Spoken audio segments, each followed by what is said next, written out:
Okay. Yeah, but just back to the policy stuff. Genuinely, it looked to me like this election campaign caught the Liberal Party by surprise. It was supposed to have happened earlier than it did, and then they didn't look ready, and then they didn't look ready to actually begin to change with some of the circumstances. And think about this. Because the events do shift, don't they? Like the Trump impact that Joel think about this. spoke of. The two big equities that we always talk about that the coalition has, economic management and national security. They blew both of them. They blew, actually, economic management, I think, during COVID, when they could never again make the argument that they were not going to be a big government kind of coalition. And then now national security. What happened to Andrew Hastie?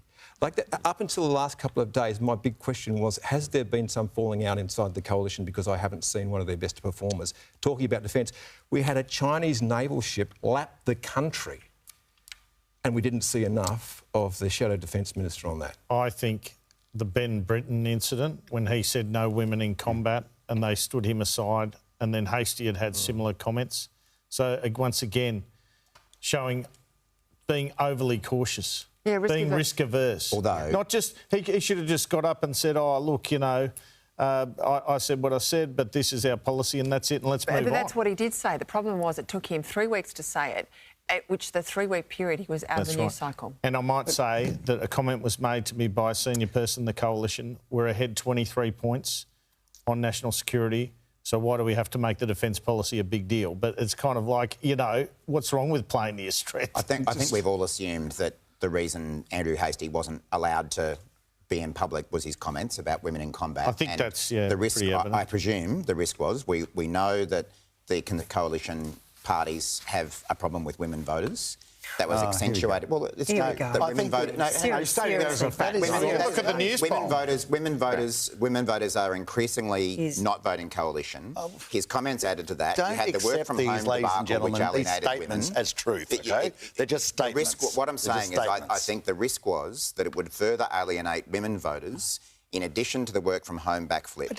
And this point about the backflips and the catastrophic campaign, I think the real problem for the coalition... Part of it, there was a 3% swing against the coalition, and the news poll showed when it broke it down, there was a 6% swing amongst women against the coalition, so do the maths. But just speaking of your own review... Half the population. I just love how all the men are having a say about how women vote. I just love it. I love it. But speaking of women and going to Kooyong, it looks like in pre-poll samples out of Kooyong in Melbourne and Kew, there's a 20% lead of the Libs over Monique Ryan in pre-poll samples there. So, do we know how much is counted out of... Oh, these are all samples, mate, that are coming out, so that these things could change very rapidly. But you know. Can I just say something on that, Kieran? I mean, as a result of the redistribution, 1/3 of Kooyong has changed, and that 30% that's come in has come from the bluest of blue areas. Toorak example. Yeah. This is now undoubtedly a Liberal seat. If the Libs don't take that back tonight, you know, that'll be a very bad result. On that point, though, Kooyong, some of the bluest of bluest areas, the most difficult for the Liberal Party now. So I would be careful with just assuming... Well, what's that about? Well, how's that been allowed to happen? Obviously, they're all women.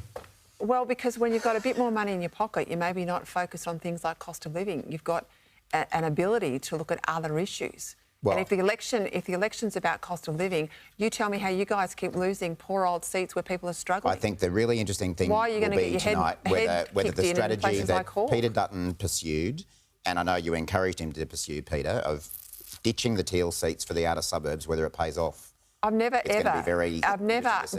me, Murray. What is that about? I have never advocated ditching the teal seats. You've certainly advocated for going after the outer suburbs. I have always advocated, coming from a poor, backward part of regional Victoria, that those places cannot and should not be forgotten by the Liberal Party.